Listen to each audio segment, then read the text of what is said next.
The tree that listened. Deep in the forest stood a wise old tree that was known for its kindness. Every day, animals and birds would come and share their worries, dreams, and happy moments. The tree would listen quietly, its leaves gently swaying as it offered comfort. When a young rabbit felt scared, the tree told stories of bravery. When a lonely bird visited, the tree reminded it of the friends around. The tree taught everyone that sometimes all we need is someone to listen. Its kindness made the forest a happier place.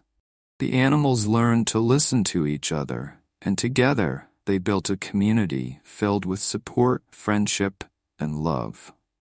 The tree's lesson on listening stayed with everyone in the forest, reminding them that kindness often starts with a simple act of lending an ear.